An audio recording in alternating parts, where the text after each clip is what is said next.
നിങ്ങളുടെ വീട്ടിൽ ഇപ്പോൾ ഉള്ള ഇൻവെർട്ടറും KEC എന്നല്ലേ ചാർജ് ചെയ്യണത്. അത് നമുക്ക് സോളാറിൽ ഒന്ന് ചാർജ് ചെയ്യണാക്കിയാലോ?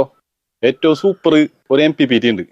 അത് നിങ്ങളുടെ വീട്ടിലെ ഒറ്റ ബാറ്ററി ഉള്ള ഇൻവെർട്ടർ ആയാലും ശരി, 2 ബാറ്ററി ഉള്ള ഇൻവെർട്ടർ ആയാലും ഈ പറയുന്ന ഒരു യൂണിറ്റ് വെച്ചിട്ട് നിങ്ങളുടെ വീട്ടിലെ ഇൻവെർട്ടർ സോളാർ ഇൻവെർട്ടർ ആക്കാം. അതായത് നിങ്ങളുടെ ഇൻവെർട്ടർ KEC ചാർജ് കയറ്റാണ്ട് ഈ ഒരു സോളാർ വഴി നിങ്ങൾക്ക് ചാർജ് കയറ്റുകയും ചെയ്യാം.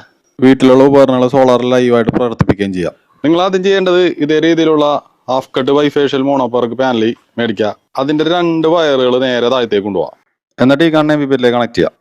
ഇതാണ് നമ്മുടെ MPPT ചാർജ് കൺട്രോളർ. ഇതാണ് 1224 ബ്ലൂ 40 എന്ന് പറഞ്ഞാൽ 55 വ്യൂസ് ഉള്ളത്. അതായത് വലിയ പാനലായി കണക്ട് ചെയ്യാൻ പറ്റിയ ബ്ലൂ 40 MPPT ആണ്. ഈ ഒരു കൺട്രോളർ കണക്ട് ചെയ്തിട്ട് നിങ്ങളുടെ വീട്ടിലെ സാധാരണ ഇൻവെർട്ടർ സോളാർ ഇൻവെർട്ടർ ആക്കാനായിട്ട് പറ്റും.